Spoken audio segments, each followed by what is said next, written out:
Bwana, moja kati zile story kali zinazotamba kwa wiki, uwezo kacha kuizungumzia story kama hii hapa. Story hii hapa inamhusu mdada ambaye ni mwanajeshi, maisha yake yote amewekeza jeshini. Ana muda mrefu sana hajarejea nyumbani. Lakini kitu alichokutana nacho alipofika nyumbani, msela yake tayari kashavuta mali nyingine. Mbele yake msela akaanza kumtimua demu ambaye alikuwa anakula naye maisha kwa muda wote ambao mdada alikuwa jeshini. Alafu ndio kwanza msela anamaliza kufunga zake mkanda, yani kwamba mdada kaichelewa show, kama angewahi angeikuta ipo katikati. Bila uoga mchizi anampatia mkono ule aliyokuwa akiutumia kwenye show.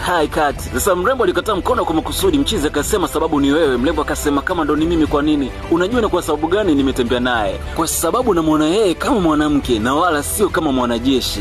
Hili mkata kinoma. Mrembo akauliza nini? Jamaa akasema anza basi kuwa kama mwanamke. Kama hauhitaji kuwa unachitiwa, niamini mimi, hakuna mtu yoyote ambaye anahitaji kutembea na mwanamke ambaye ni kapteni. Ubabe mwingi, kila kitu ni amri, mpaka sehemu ya show napo pia amri inatembea. Hili muumiza sana mdada, akajikuta anapata maumivu makali sana moyoni, akisema kwamba mara zote ameanzia kuyapata maumivu ya mwilini. Hakujua kama maneno pekee nayo yanaweza kawa na maumivu makali kuliko risasi alizokuwa akiishi nazo jeshini kule. Anapitia mambo mengi sana jeshini, amerejea nyumbani hajapata usingizi kutoka kwa boyfriend wake, ili alichokutana nacho ndio hiko sasa. Anajiuliza kile alichoambiwa kwamba kweli hakuna mtu yoyote atakayekuja kumpenda kwa sababu tu yeye kale yake alionayo. Akiwa ni mtu mwenye miasira mingi, pembeni mchizi anamuita bebe, akaona ngoja ni juu cheki kwanza au mtembeo. Sasa hivi ndio vitu ambavyo vimepelekea boyfriend wake kumchiti. Demo akaiki sexy, yani hamvutii kabisa mwamba. Sasa kuna jamaa akajichanganya, aliulizwa umenitaje? Mchizi katoka kwenye gari na kusema ukweli umenivutia sana.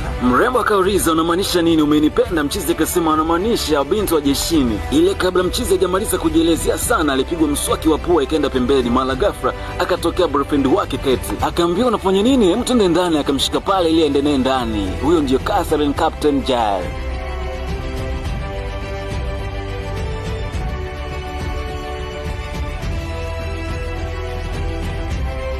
Bwana, walipofika ndani mchizi kaanza kusema sasa haonekani kama tu mwanaume, bali sasa unaweza kufanya kama vile wanaume. Mrembo akasema sana fanyaje hapa? Amekuja kunichokoza, mimi ndo nikafanya hivyo. Jamaa akasema huyu ni jirani yetu, siku zote hapo jeshini unadili na hizo biashara za huko jeshini. Sawa, nitaenda kumomba msamaha. Mchizi bote akasema sio mimi tu bali hata majirani zangu, sizeni kama wanamhitaji mtu kama wewe hapa. Sasa muomba akawa kazumilia, akamwambia paki kila kilicho chako na uondoke hapa nyumbani. Bwana, muomba ndiye aliyefumaniwa, lakini anahitaji kubadilisha kipigo kiende kwa mdada aombe msamaha na kubembelezwa. Mlembo aliuliza kama nitatoka hapa nitaenda wapi sasa? Mchizi akamwambia of course nenda vitani, kapigane kule vita. Niamini hakuna mwanaume ambaye anahitaji kuoa mwanamke kama wewe. Kisha akampushi nje na kumwambia nenda. Yani hata hajapumzika, likizo yake alikuwa anahitaji kuja kuimalizia kwa boyfriend wake, lakini kinachomtokea ndio hiki sasa. Yuko jeshini anapigana vita mbalimbali kuwalinda raia na mali zao, alafu raia wenyewe ndio wanamfanyia kitu kama hiki sasa. Basi kapteni akutaka mambo mengi sana kwa sababu maisha ndio yako hivi, basi hana namna bali arudi tu jeshini. Sasa yule mwamba aliyevunjwa pua alibakia pale pale akiugulia maumivu. Mdada alipofika akamwambia usinipige tena. Kapteni akamwambia hebu nyenyua hicho kichwa juu na usishike pua. Aliponyenyua tu mdada alishika pua na kuirudisha mahali pake, chuchu pole sana. Huko akisema najua inavyouma. Mchizi bosi maumivu anayoyasikia mpaka uchogoni anamfanya aanze kunena kwa lugha. Chizi maumivu wewe, akasema lakini jamaa kuniambia kama mwanamke. Mdada akasema ni ex-wife. Dakika 2 zilizopita ni alikuwa mke wake, lakini kwa sasa tayari ni ex-wife. Unachezea mahusiano wewe. Unapanda wakati wote gari la mahusiano na unashuka wakati wote. Ile unapokuwa unashuka kuna mwingine anapanda na unapokuwa unapanda kuna mwingine anashuka. Sasa tukirejea kwenye hii kali ya wiki, mchizi akamuuliza sasa utaenda kuishi wapi? Maana alielewa kwamba mdada amefukuzwa. Majibu ya mlembo ni kwamba anaweza kulala popote pale, ni maisha aliyozoea. Mchizi akamwambia kwamba nyumbani kwake ana vitanda viwili, kwa hiyo itakuwa ni nzuri sana kama akienda. Mlembo akasema ni kweli? Yani nimeivunja pua yako na bado unaendelea kufikiria hivyo? Mchizi akasema pua ndio ilovunjika ila vitu vingine vinafanya kazi pasavyo. Mlembo akasema kwa hiyo unamaanisha unahitaji kulala na mimi kwa kiasi hicho? Jamaa akasema ndio. Mlembo akauliza tena kwa nini lakini? Mwamba yuko single na majibu yake mepesi sana kwamba sijeko kwenye mahusiano na mwanamke ambaye ni mwanajeshi. Kwa hiyo anahitaji kuionja ladha yake ya kuwa kwenye mahusiano na mwanamke ambaye ni mwanajeshi. Hata hivyo mdada hana sehemu ya kuishi, acha wasaidiane. Maneno ya mchizi boti yalimfanya kapteni kucheka tu, maana jamaa mistari yake ni mipesi, lakini kicheko alichokuwa kikicheka kinaambatana muda mwingine na maumivu. Amefukuzwa na mume wake, alafu mara ghafla kuna mtu anatokea anamhitaji yeye. Ana wiki moja tu atarudi vitani, kwa hiyo hana kitu chochote cha kupoteza tena. Alichomuuliza tu mchizi unajua mapenzi? Jamaa akasema utatabiri, ila kwanza acha twende. Mlembo akamuuliza kwa hiyo hivyo tu? Akasema mimi ni Casanova wala sio mtu wa kuwatumia wanawake ovyo ovyo. I'm not a humanizer. Twende kwanza nikakununulia kinywaji unywe utulize mawazo angalau. Umenisoma mpaka hapo? Yega.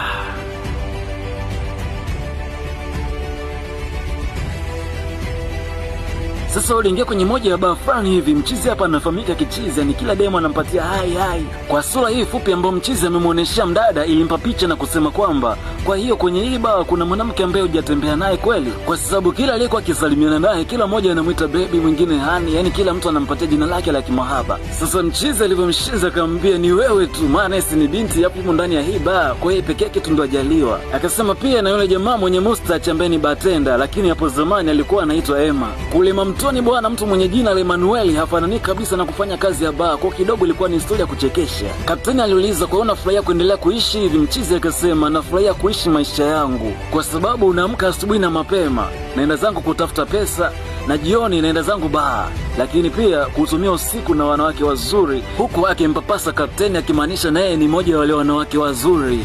Lakini kapteni akasema kwamba sijawahi kunywa na kulewa kwa kiasi hiki cha maisha ya hii. Mchizi akasema mbona naweza tukiishi kama mimi? Mdada akasema hapana, mimi ni mwanajeshi. Jamaa akamwambia acha hiyo kazi, unaweza ukaishi maisha yako ya kawaida tu. Kapteni akasema nini kinakufanya ufikirie kwamba mimi siishi maisha yangu ya kawaida? Maana mume wangu alinitaka mimi niwe ni mwanamke wa kawaida, lakini nawe pia unakuja unaniambia kwamba niache kazi eti ambayo sio ya kawaida kwangu. Mchizi akasema lakini hakuna mtu yote atakaye kushukuru kwa hilo. Mdada akasema lakini pia hakuna mtu yote atakayejali kwa magumu utakayopitia. Kapteni alikasirika na kubadilisha wazo la kwenda kulala kwa mshikaji, ili anageuka toka kutana vijana wake. Walimpigia pale saluti kapteni, kisha akamwambia kwamba tulieni. Akasema kwamba tunakushukuru sana kwa kuyaokoa maisha yetu. Kapteni akasema mimi ndiye ninayeshukuru kwa sababu mmerejea salama nyumbani na sasa tunaweza tukailinda nchi yetu. Wakasema hii ni kwa ajili ya kapteni. Watu wote kwenye ile baa waliitika na kumpigia makofi kapteni. Moja kari, moja baridi. Ameokoa maisha ya wanajeshi ambao wanapoteza muda wao, wanaliziki maisha yao kwa ajili ya kuilinda nchi. Na kisha akamgeukia mwanaume aliyesema kwamba hakuna mtu atakayemshukuru kwa kazi anayoifanya. Mwamba aliona kuwa hii ni serious, kama watu wanaweka maisha yao hatarini kwa kuilinda nchi.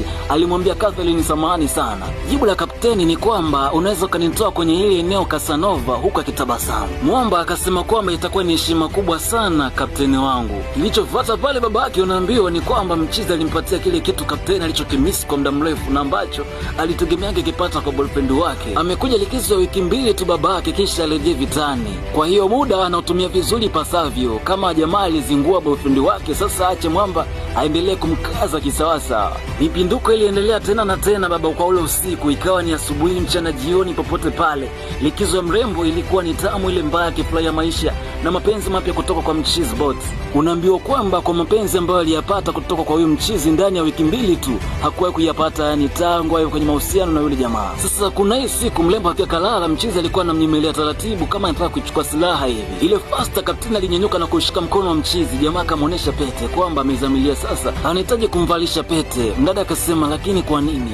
Jamaa akamwambia kwamba ni kwa sababu nahitaji nikuoe wewe. Yeye wakati mwingine anampush kwa kusema wewe wa nini mwanajeshi, na wakati mwingine ana data.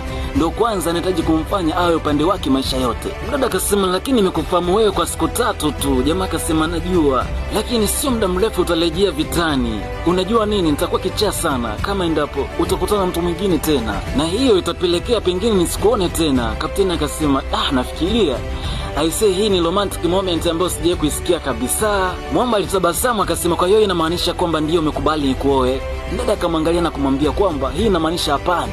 Kisha wakati huo mlembo akanyanyuka na kuanza kujiandaa kuondoka. Jamaa akamuuliza lakini kwa nini? Mlembo akasema kwa sababu itasababisha uwe kichaa kama nitapotea hapa nyumbani kwa miezi kadhaa. Akarudia tena kwa msisitizo, utakuwa kichaa kwa sababu nitakuwa mbali, hutaweza kunishika, na utakuwa kichaa mazima kama endapo utapata taarifa ya kwamba nimepoteza maisha kwenye uwanja wa vita. Jamaa akasema hapana, usiseme hivyo. Mdada akaendelea kupaki vitu vyake. Mwamba akasema wewe kuondoka kwa namna hiyo. Kapteni akaona ni bora arudi zake jeshini na maisha yake akayafanya ya kule tu, maana hayuko tayari kuingia sasa hivi kwenye ndoa. Anaamini kwamba kama akiolewa basi atajifunga, mume wake atakuwa kimchiti mara kwa mara pale atakapokuwa anaondoka nyumbani kwa miezi kadhaa. Haya, muda kidogo ulipita, kapteni akaendelea na majukumu yake ya kawaida. Mara ghafla katika kikosi ambacho alikichagua anakutana na Mwamba. Alishtuka na kumuita Joshua. Mwamba akasema ni Private Tyson. Akaambia unatania? Akasema hapana kapteni. Kapteni akauliza ni nani kati yenu ambaye amemruhusu jamaa kujiunga na hii service, kwa sababu hana mafunzo yoyote yale. Hakuna aliyekuwa na taarifa zake Mwamba. Watu walikaa kimya. Akamrejea na kumwambia Kwa nini sasa? Mwamba bila uoga, bila kupindisha mbele ya wanafunzi akasema kwa sababu nakupenda kapteni. Akaongezea kwa kusema nitayalinda maisha yako kapteni. Kapteni akasema nitahitaji nikuone kwenye ofisi yangu baadaye. Sawa Private Tyson. Mwamba alipiga hatua mbele kisha akasema kwamba ni heshima sana kapteni. Alipotoka kupiga saluti, mdada alishika mkono wake kisha akatabasamu na kumwambia baada ya lisaa, wakati mwingine mtu anayekupenda kwa dhati hatulazimisha sana kukubadilisha wewe kwenye kalia yako, bali atayabadilisha ya kwake ili siku zote awe upande wako. Bwana, kama nilivyokuambia, hii ni moja kati ya zile kali za wiki nimeleta kwako DMD Original Voice L. Icheki hapo mtandao na utaipata kwa jina Desperate Soldier. Hebu tukutane tena kwenye kipande kingine ya zile kali zinazohiti kwa wiki. Subscribe channel yetu ili upate mwongozo wa kupata movie kali zinazokuwa zinahiti. Lakini pia kama utakuwa unahitaji kati ya hizi kali za wiki, basi tunaandika next kwenye comment nami nitakutagi kwenye link. Hapa ndio sehemu pekee utakapopata taarifa movie zote zinazohiti kwa wiki za hapa Afrika lakini pia mamtoni. Bwana, lazima Mike, tukutane tena kwenye kali nyingine kama hii. Bye. Bwana, kutoka Suka Outfit utajipatia pamba kali. Cha kufanya piga simu inayopita hapo chini yako. Lakini pia ikiwa unahitaji kutangaza biashara yako ama huduma yoyote unayotoa kwenye jamii, basi ni cheki kupitia WhatsApp namba ya 0686243392. Unaambiwa kwamba ni duka lilosheheni dawa muhimu, linapatikana Pwani Mlandizi. Mmiliki wa hili duka analiuza. Mcheki kwa namba ya 0778243446. Nyote mnakaribishwa sana kupiga simu na kupata huduma kutoka studio yetu. Asante sana kwa kuendelea kutufuatilia. Asante sana kwa kuwa mmoja wa familia yetu.